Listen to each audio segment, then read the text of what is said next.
Okay, welcome to everyone. As you can see, we have a slightly different setup because due to flooding, we don't have any day visitors.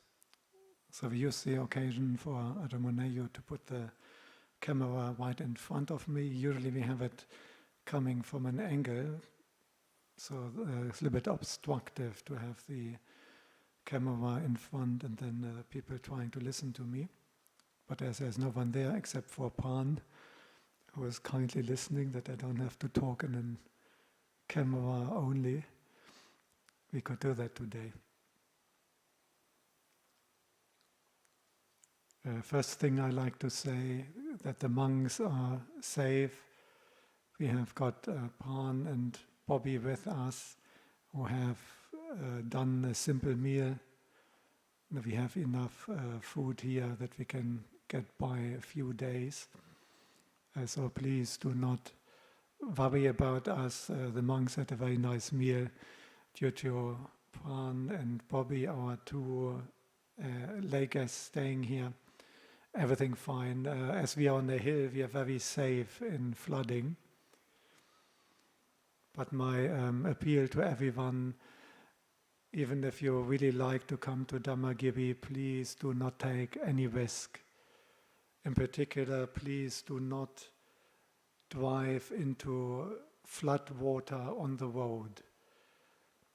Often it looks like the water is not very deep and you may think that you can easily get through, but so many people have got into trouble that way. And then once they're driving into the water, there may be some bump or some obstruction, or suddenly the water rises and then the car gets flushed away. So just to reassure you, we are all safe. We will have enough to eat because we have lay guests staying at Dhammagiri who can offer us some food. We have enough to get by.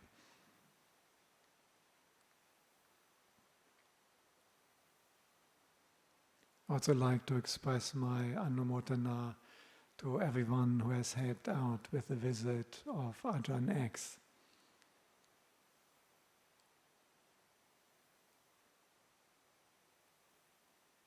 We actually had some remarkable outings. The first outing we had planned for Wednesday, and we were sitting here Wednesday morning, and the alms offering was meant to be like picnic dana, alms offering at New Farm Park. And I was checking the weather report in the morning and it said 100% likelihood of showers, rain, possibly heavy falls, possible thunderstorm, basically a washout all day. But as everything was set up, and people were already preparing to go to New Farm Park, we couldn't really change it. So we drove out last Wednesday into the rain. And once we arrived at UQ, University of Queensland, at about 9 o'clock to catch the city cat, the ferry along the river, there was no more rain. And when we got out of the car, I could already see a patch of blue sky. And then the sun started coming out. And then we took Ajahn X on the city cat because it's a beautiful way to see the whole city. If you're not from Brisbane, the Brisbane River meanders all around the city centre and the suburbs. And the catamaran, city cat, and as part of public transport is not very expensive. And one can stand right in front, and it's like in a kind of little river cruise through Brisbane. And it's a very attractive way, particularly for a monk, to see the city, because you're almost like in nature, you're still in the river, on the river, but you actually see the city. And as we were going along on the city cat, I started regretting that I didn't bring my little sun hat, and I didn't bring my sunglasses, because by now the sun had come out. and it was getting warm and blinding. And then we arrived at New Farm Park, and I was very impressed that we may have had about a dozen people who were happy to come out and offer food, although the weather report had given 100% likelihood of showers and rain. And all those who were courageous coming out for that were rewarded, because they were also ending up sitting there in the sun and eating. We continued walking along the river bank. They have developed that very nicely now, and often for long stretches you can actually now walk along the Brisbane River. Beautiful views, very natural vegetation.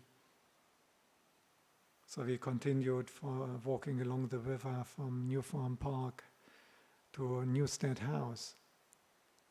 And again, not a single drop of rain the whole time. And then we had a third little park, Roma Street Parklands, where we left at about 3 p.m. Back to the monastery. So we had an outing for some 6 hours on a day with 100% likelihood of showers and rain, possible heavy falls. Dharna out in the open, just on these metal trees which Brisbane Council provides there, and just sitting under the beautiful large trees, but in the open, not a single drop of rain for 6 hours. And a big anumodana to those who came out, because they could not possibly know that the weather would be so beautiful.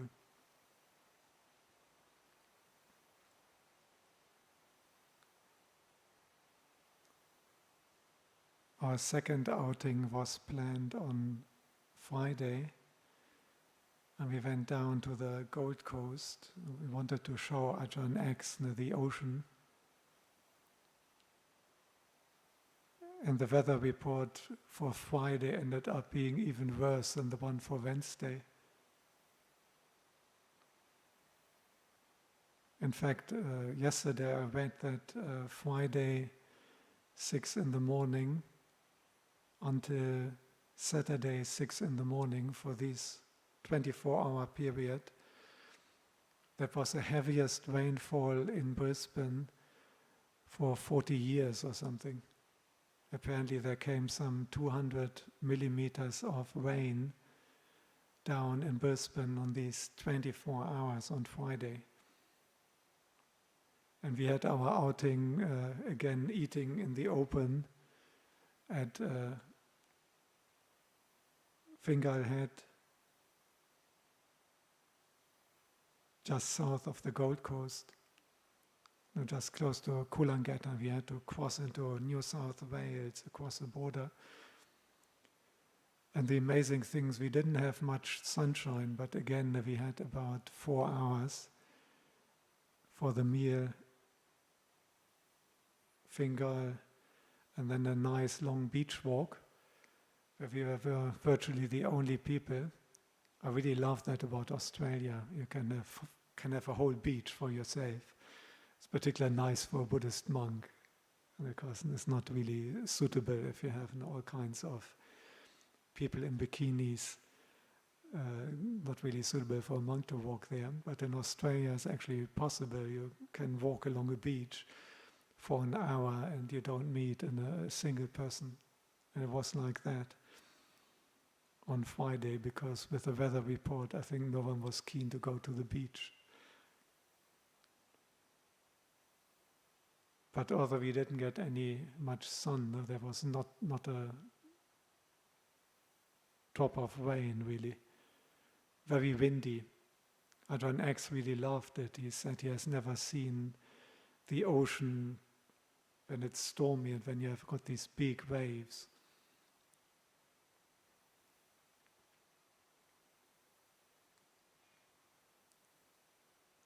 And again, big anumodana to the few people who came out and prepared and offered the alms food for the monks on that outing.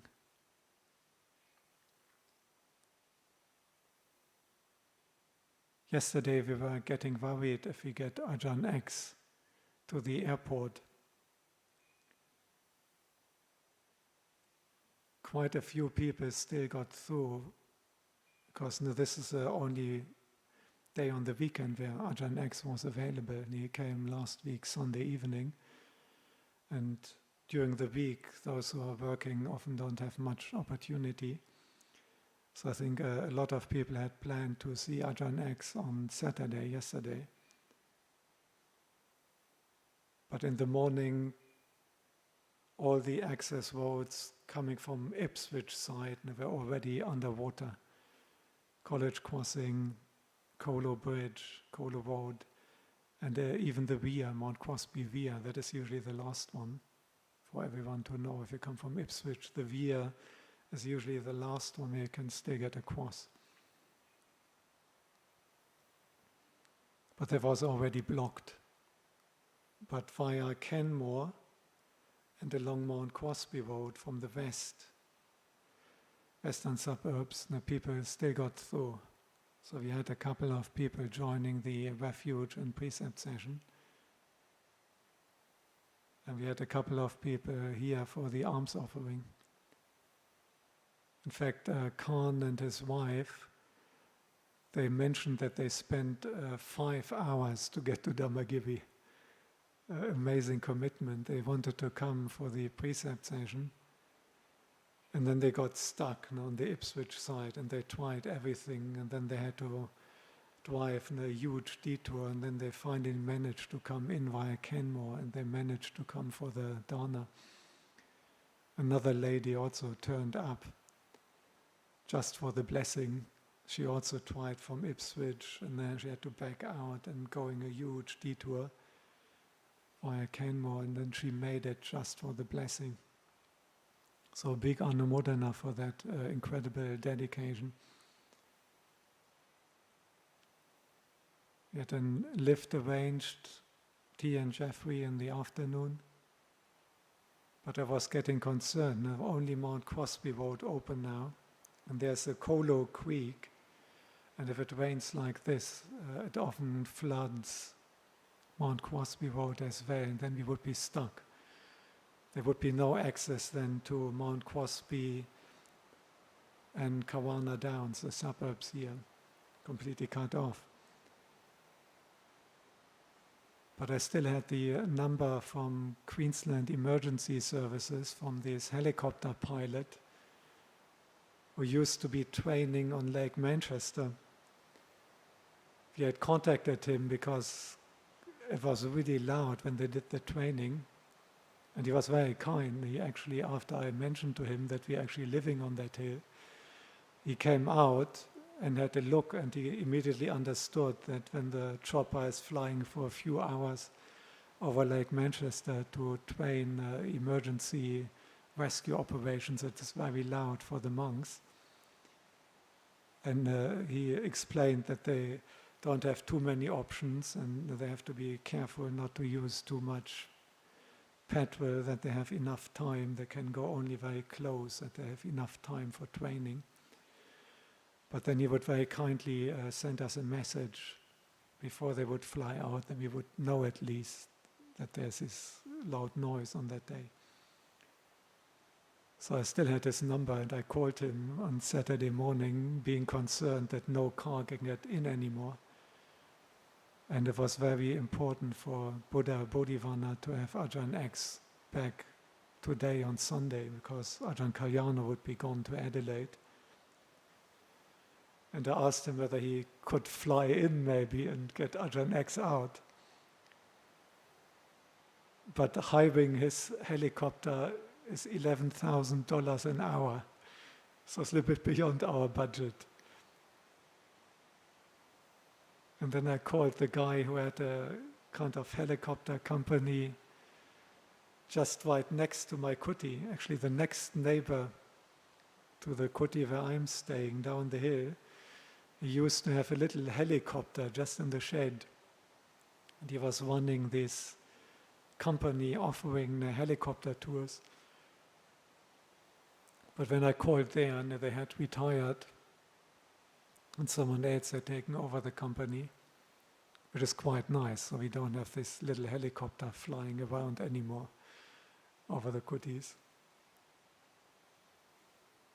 And they told me that with the weather and very low clouds and foggy, the helicopters are not allowed to start anyhow. But fortunately, we were lucky again, and T and Jeffrey could still get Ajahn X to the airport. So to me, one symbol which we can use, there's some symbolical meaning, even if the weather report is really bad, even if our mind is really down. Because I think we all know that situation, that it's raining inside, clouds and fog, and the heart is dark and rainy, and it looks like we will be sad and we will never be happy again. We may be melancholic, even getting depressed. Not to fully believe in the weather report, but to have faith in the power of Dhamma. And those who came via Kenmore for the alms offering yesterday, they still made it. The lift to the airport, they still made it. And then the 2 outings, and even the outings when Brisbane had the heaviest rainfall for 40 years, some 200 millimeters, and we were just 60 kilometers down the coast, at the Gold Coast, and we had 5 hours without rain. So similar, if our mind is really down, it's raining, we feel sad. If we have the confidence and the faith and the determination, and we practice the Dhamma, we do the chanting, we listen to a good Dhamma talk, we sit down and radiate loving kindness, or we reflect on our generosity, or we reflect on outstanding Kuba Ajahns we had the good karma of meeting. And then suddenly, even though the weather report looked very bad and we were thinking, I will never be happy again, and suddenly, with the power of Dhamma, the sun can come out and the mind can come bright and happy again.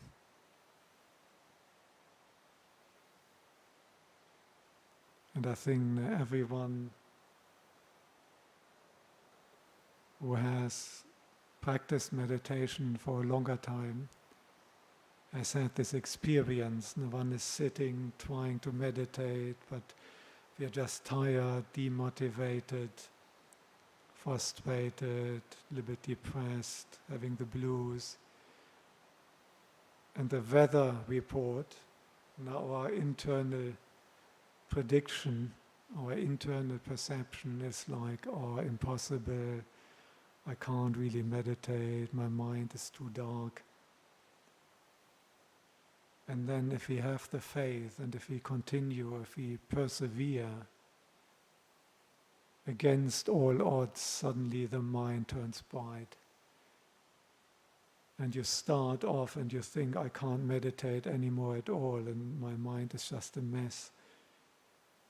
And suddenly something flips, and bang, and the mind is bright and radiant, and you have a really good meditation.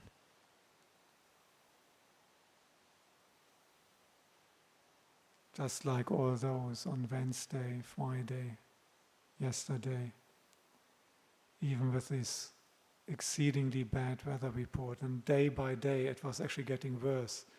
I was getting already worried with the weather report on the weekend, last weekend, and I thought, oh dear, and with our outings, and then it was getting worse day by day. But we decided, okay, we just go out. And on Wednesday, I really regretted not bringing my sun hat and my sunglasses. It was so nice. So please never give up. Never buy into the weather report in your mind. Particularly when people get really depressed, a depressive disorder, one of the most pernicious things is this perception, this conviction, I can never be happy again. This is what makes depression so unbearable. Anyone who is really in depression, they always think, this cannot possibly change. I'll be miserable for the rest of eternity. Which of course is impossible, but this is how it feels like. But we should never believe that. We should ever always challenge that. We should never give in to this conviction. We should remind ourselves that everything is impermanent, and even the deepest low cannot last forever in our heart. And often if we have faith in the Dhamma and we go ahead, even if it's dark and rainy, and we feel tired and exhausted, we go ahead, and then somehow the power of the Dhamma can uplift our mind, and there may be sunshine, there may be brightness, and you're radiant again.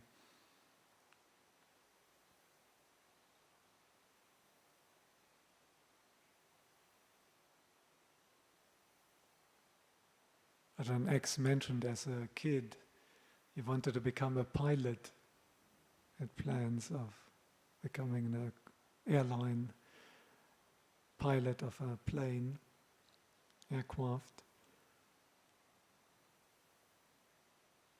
And I think nowadays most people would have had, not piloting a plane, but as passengers, we all have this experience.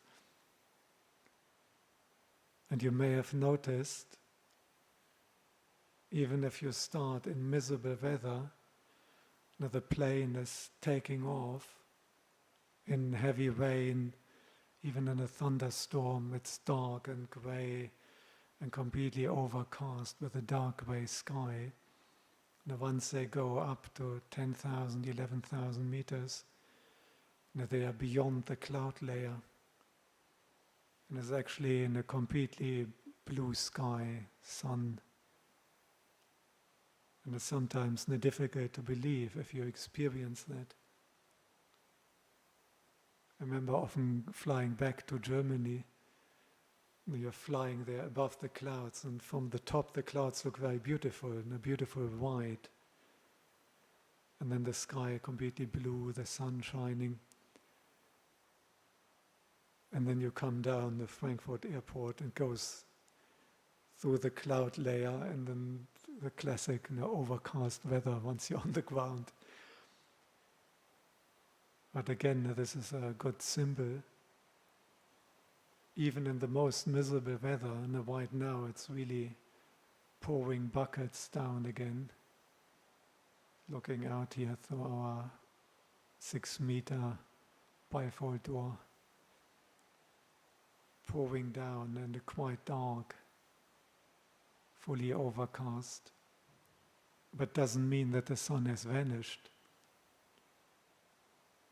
If you go up to 10,000 meters above the cloud layer, the blue sky is there and the sun is shining. It's the end of February in Queensland, the sun is actually very powerful. It's only the clouds obscuring that. But the sun is there. And if you only can go up, can be less than 10,000 meters, just 3,000, 4,000 meters may be enough. And you're above the cloud layer, and the sun is bright. And it's exactly the same in our mind. If the mind feels dark and miserable or angry, depressed, overwhelmed by desire or defilements, kilesas, This is just like the cloud layers. But the brightness is inherently there in the mind, is only obscured. Abhasarang idang bhikkhave cittang. The Buddha said, the mind is radiant. The default position of the mind is basically samadhi. The bliss and radiance is the default of the mind.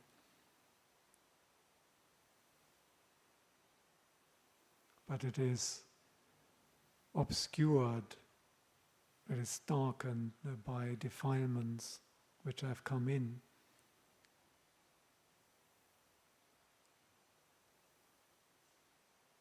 But they are only obscuring the natural radiance of samadhi. We don't even have to generate or create that radiance. We only have to kind of remove the defilements. We only have to raise the mind above the cloud layer. We have to raise the mind above sensual desire, above ill will, aversion, depression, anxiety, fear. And the moment we raise the mind above that, then all the radiance is already there.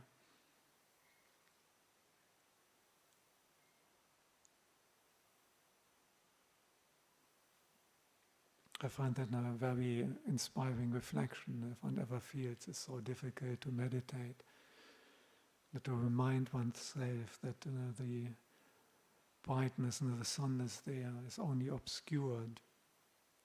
So we only have to get through the defilements, we only have to part and separate the defilements and weaken them and subdue them, and then the radiance will naturally manifest.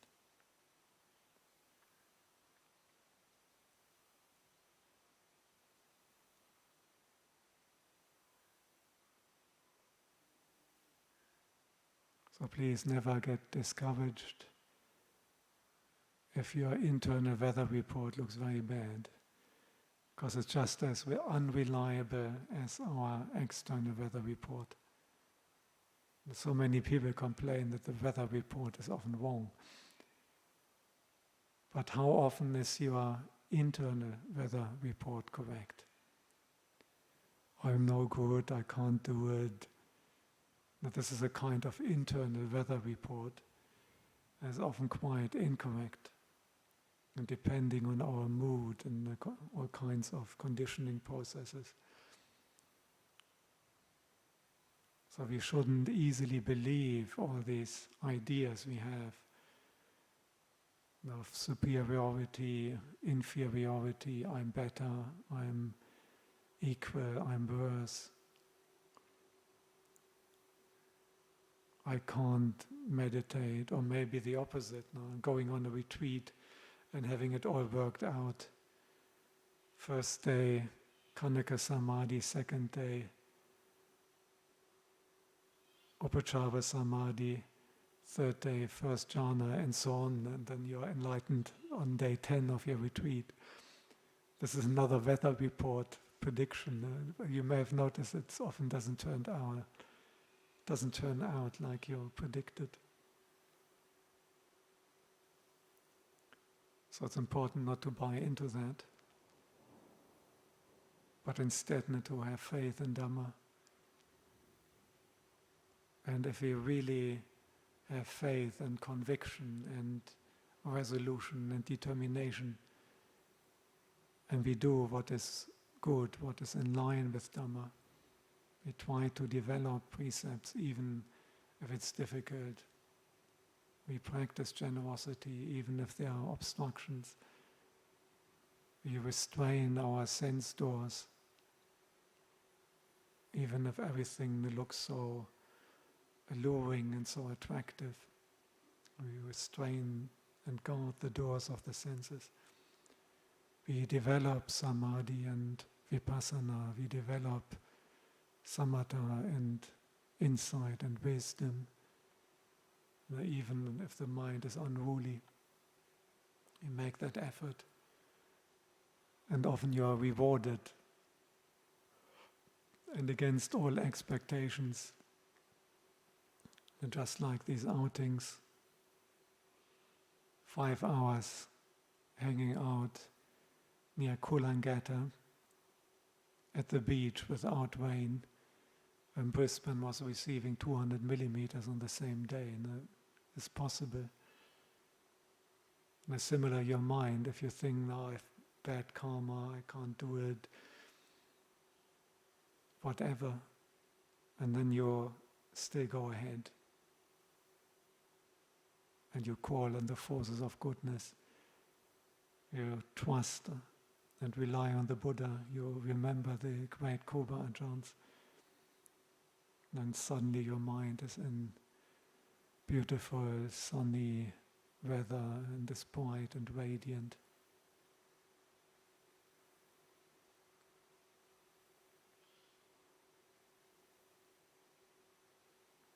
Okay, that is what comes to mind. I don't find it easy to talk into a camera. Fortunately, at least one person is here. I can talk to Pran. Is there any comments or questions, either on the podcast or on the YouTube?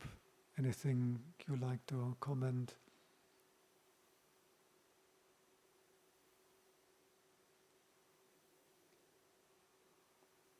Okay, Orange Youth sent us a like. An orange youth would be a nice color for monks.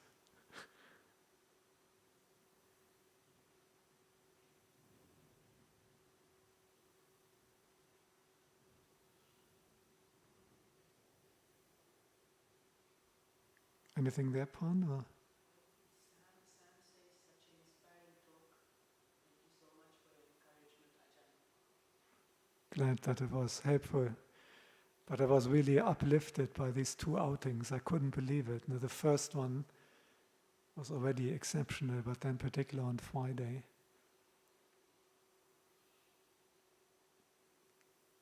Where it's even more inspiring if you ever see that in your mind.